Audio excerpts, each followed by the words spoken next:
Joy साहब, मैं यहीं पे आपसे एक और सवाल भी करना चाहूँगा कि ये कहा जा रहा था कि मुल्क के अंदर जो है वो सियासी इस्तेहकाम जो है वो आ जाएगा जब इलेक्शंस हो जाएंगे। अब इलेक्शंस तो हो गए, लेकिन उसके बावजूद अभी भी हम देख रहे हैं कि ना मुआशी इस्तेहकाम है, ना सियासी इस्तेहकाम है, और बैलेट से तो अब इस्तेहकाम नहीं आया है। तो आखिर मसला क्या है? इसके ऊपर ज़रा रोशनी डालिएगा। नहीं, इलेक्शन होते तो इस्तेहकाम हो जाता।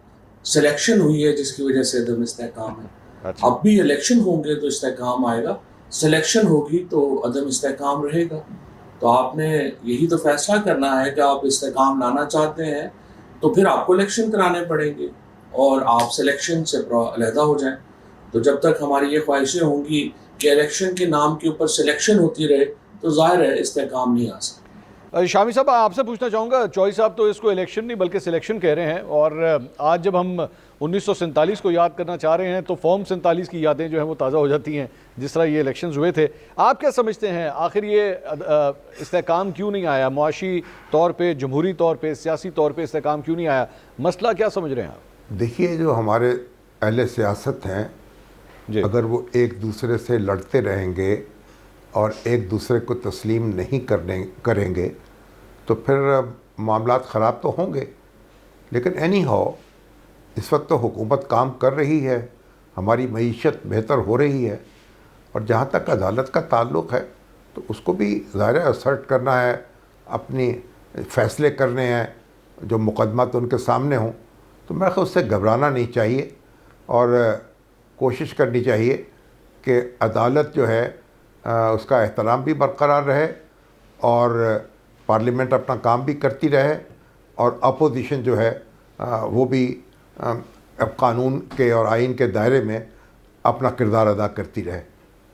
अच्छा, आपने तमाम इदारों को जो है अपना आइनी किरदार अदा करने की बात की, और आप ये समझते हैं कि मुआशी तौर पे अब कुछ बेहतरी आ रही है। सुहेल बड़ाई साहब, आपकी क्या राय है? इलेक्शन से सारी उम्मीदें जुड़ी हुई थी। शामी साहब समझते हैं कि अब बेहतरी आना शुरू हो गई है। फवाद चौधरी साहब ये समझते हैं कि नहीं, ये इलेक्शन नहीं था, ये सिलेक्शन था। तो आप समझते हैं कि हालात में कुछ बेहतरी आई है या मसला वैसे का वैसे ही? और अगर मसला वैसे ही है तो आखिर ये मसला यहाँ पे क्यों है? इस पर रोशनी डालिएगा ज़रा। देखिए, इलेक्शन जो है डेफिनेटली इलेक्शन से मामलात आगे तो चले हैं। ये नहीं है कि अगर इलेक्शन ना होता तो शायद और भी ज़्यादा कॉम्प्लिकेशंस, पेचीदगियाँ होती। ठीक है। क्योंकि उस वक्त अदालत भी ये फ़ैसला दे चुकी थी कि इलेक्शन हो, सियासी पार्टियां भी चाहती थी इलेक्शन हो, लेकिन ज़ाहिर है इलेक्शन के बारे में कुछ तहफ़्फ़ुज़ात हैं एक बड़ी सियासी जमात को, और उसकी वजह से सियासी अदम इस्तेहकाम नहीं है। लेकिन अल्टीमेटली ये होता है कि जब भी पाकिस्तान में इस तरह कई इख्तलाफात होते हैं तो सारे लोग इसी वजह से वरीड हैं। तो इसका हल क्या है? इसका हल यही है कि आपस में बैठ के बातचीत की जाए, डायलॉग किया जाए और कोई रास्ता निकाला जाए। अब सर, आपसे भी यही सवाल मैं करना चाहूँगा कि बैलेट के ऊपर जो है, ज़ाहिर बात है, हम काफ़ी रिलाय कर रहे थे कि बैलेट से जो है वो मसले हल हो जाएंगे। बैलेट पेपर आएगा, अपना फ़ैसला आवाम सुनाएगी, लेकिन हम फिर 45 और 47 के बीच में जो है वो फंस के रह गए, फॉर्म 45 और फॉर्म 47। क्या समझ रही हैं, आखिर प्रॉब्लम क्या है?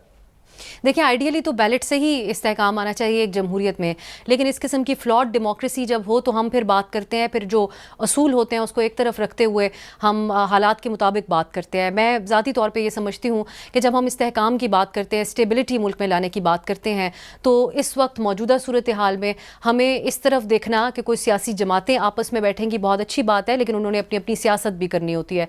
वो साथ बैठेंगे तो वो किन 4 नुक्तों के ऊपर इत्तफाक कर लेंगे, आज कॉन्फिडेंटली कोई भी ये नहीं कह सकता। पाकिस्तान जैसे मुल्क में जिसको इस किस्म की मईशत का सामना है कि जिसकी मिसालें कम मिलती हैं आज के दौर में, जहां इतनी बड़ी पॉपुलेशन हो और इतनी बड़ी यंग पॉपुलेशन हो, सो हमारे लिए इस्तेहकाम इसी तरीके से आ सकेगा कि सब इकट्ठे बैठ के एक कंसेंसस के साथ इस किस्म की मुस्तकिल पॉलिसी पाकिस्तान के लिए बनाए। वो मुआशी पॉलिसी भी हो, वो एक्सट्रीमिज़म के हवाले से, ये 2 मसाइल हैं जो सबसे बड़े मसाइल हैं पाकिस्तान में। अब हम इस नतीजे पर भी पहुंचे हैं कि ये चंद एक ख़ानदान है जिनका पाकिस्तान के ऊपर राज है, वो अपनी सियासत करेंगे, वो अपनी सियासत के लिए कभी प्रो इस्टेब्लिशमेंट हो जाएंगे, कभी एंटी इस्टेब्लिशमेंट हो जाएंगे, और उनका कारकुन जो शख्सियात के अराउंड उसके जज्बात घूमते हैं वो वैसा ही रहेगा। लेकिन एक आम पाकिस्तानी, अगर हम सियासी जो हमारी एफिलिएशंस होती हैं आम आदमी की, उससे